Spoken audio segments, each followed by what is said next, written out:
this is the one thing. This is what I'm going to focus on. This is the problem. This is what I want to work towards. It can change everything.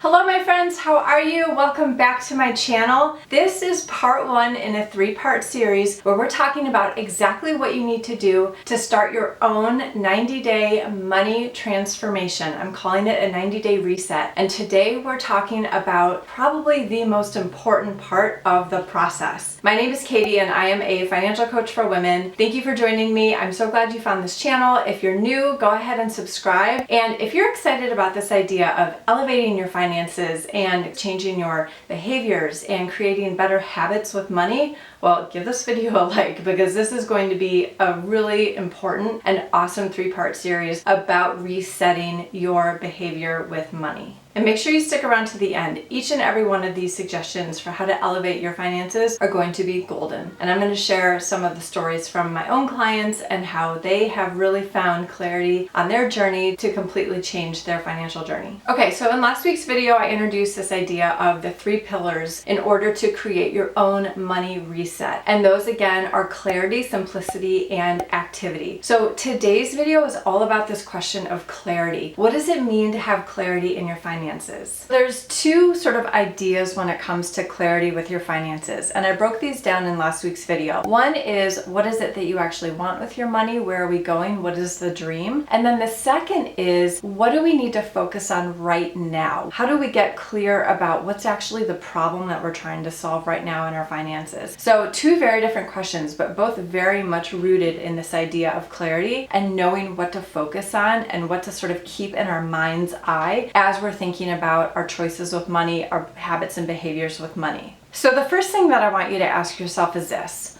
what is it that I actually want with my money, right? And I talked about this 12-month goal. What is it that I want to feel? What is it that I want to be doing with my money? What lights me up? What makes me feel good about my money? How do I want to be behaving with my money? What do I want to be spending my money on every day? So think about that 12-month goal. What is sort of this ideal situation that you'll have with your relationship with money? And then look clearly at what are you doing right now that is different from that 12-month goal. If you can sit with that feeling of what is it that I want 12 months from now and how am I going to be spending my money then, it's really important then that we also sit with what am I doing right now? What are the thoughts that I have about money right now? What is the behavior that I'm exhibiting every day with my money? What are my habits right now? And what is the difference between the two? And we really want to focus on that gap. What is the difference between right now and 12 months from now? If you can get clear about what 12 months from now is, or what it looks like, then we can see the difference and we can start to bridge that gap. Okay, and then question number 3, kind of coming back to what are we already doing and what are the feelings and habits that we have now? Well, what's not working?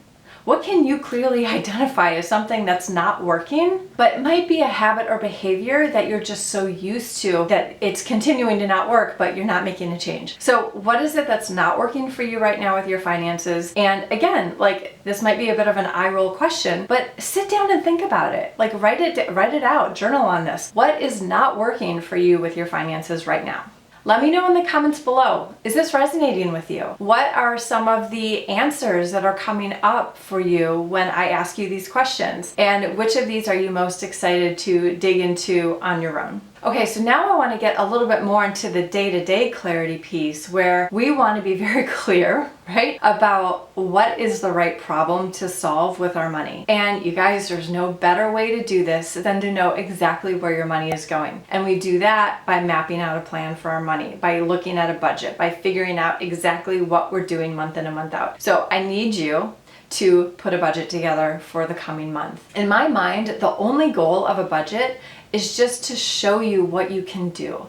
show you what your money is doing, show you what your money is capable of. And I think too many of us get so focused on the limitations, the budget. Budget means little and small and constricting. Well, no, it doesn't have to. But you need to have, and call it what you like. You can call it a spending plan, a cash flow plan, your money plan. That's all it is. And where exactly is your money going? If you cannot answer that question, you're not going to have clarity about what to do next to bridge that gap from where you are to where you want to be. So we have to know where our money is going. We have to be able to see it in black and white on paper in front of us. Okay, and then last but not least, what is the most important problem for you to be solving right now with your finances? This is a really important question because we want to know, where do we go first? What do we start with? When you think of a 90-day reset, we're not going to transform everything. We're not going to completely overhaul everything that we're doing. And 90 days is a lot of time, but it's also not a lot of time. I want to make sure that we're very focused on those first 90 days, solving the right problem. You might think that the problem is you have too much debt to pay off. You might think that you need to save a whole lot of money. But until we actually look at it on paper, we're not going to know what the right problem is just yet. Mapping out what is the plan for the next month or 2 months, even with your resources, can really be a helpful way to see what do we need to focus on next and what is the problem we need to solve. Here are a few examples. Number one, you may be spending way more money than you earn without really realizing it because you're depending on credit cards. The problem here is that we are living with debt every single month, and we need to start to learn how to live without debt. Now, that doesn't mean you need to pay it all off. It doesn't mean you need to put a lot of money in savings. What it means is we need to actually know how to operate for an entire month-long period without using debt, and that is the problem we need to solve. I have a client who just recently was so frustrated because she didn't know how she could keep up with her bills. Every single one of her minimum payments on her credit cards were way too much for her budget. Once her income came in and she paid her expenses, she only had a certain amount left over that she could put towards her minimum payments. And it was only about a third of what the credit card companies were asking her. Clarity for her meant she needed to have a plan with the credit card companies so that she knew that she could fulfill her obligations every single month. The problem she wanted to solve was this nagging feeling that she couldn't fulfill her obligations every single month. And so the problem was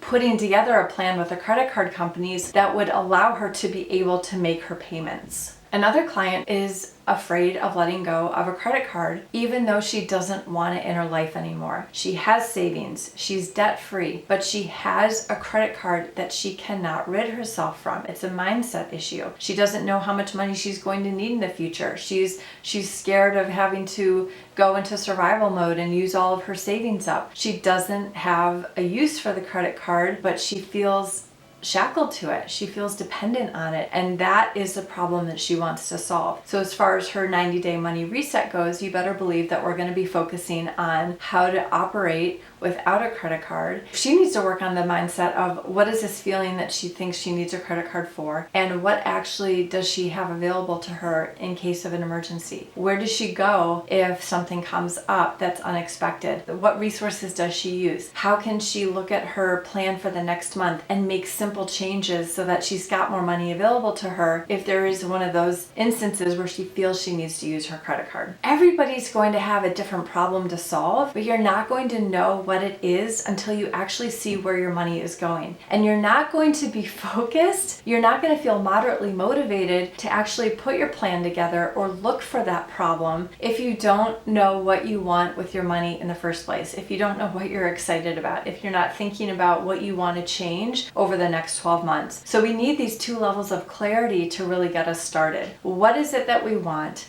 Where are we right now? What is the gap that we need to fill? And how are we going to start to make changes by identifying that first problem to solve? Clarity reduces stress. And with a lack of clarity, all we're going to have is those thoughts and feelings and emotions of our financial stress swirl around in our heads, and it's just going to compound and get bigger. And something that's really important to note here too is that with a lack of clarity comes a lack of faith in ourselves to take the next steps necessary. And when we don't have the faith that we can dig through a hole, that we can pay off our debt, that we can save money, that we can change our habits, when we don't have that faith because we don't even have the know-how or the clarity to get started, we're just going to keep doing what we've always been doing. We're going to keep using our credit cards. We're going to keep overspending. We're going to keep not paying attention. We're going to keep not really caring because we don't have the faith to change. We don't have the faith that anything is ever going to be different. And believe me, I was in that position once. But when you get super crystal clear, when you do bring that focus and clarity into your life, when you do decide this is the one thing, this is what I'm going to focus on, this is the problem, this is what I want to work towards, it can change everything. Okay, so you guys stick around next week. We're gonna be talking about simplicity and how to simplify your finances to make this 90-day reset more efficient and effective. And lastly, in a couple of weeks, we'll be talking about activity. So I thank you for joining me. I hope this has been helpful. Make sure to leave a comment below. Let me know how this resonated with you. And of course, don't forget to subscribe, give this video a like, and I will see you next week. Bye for now.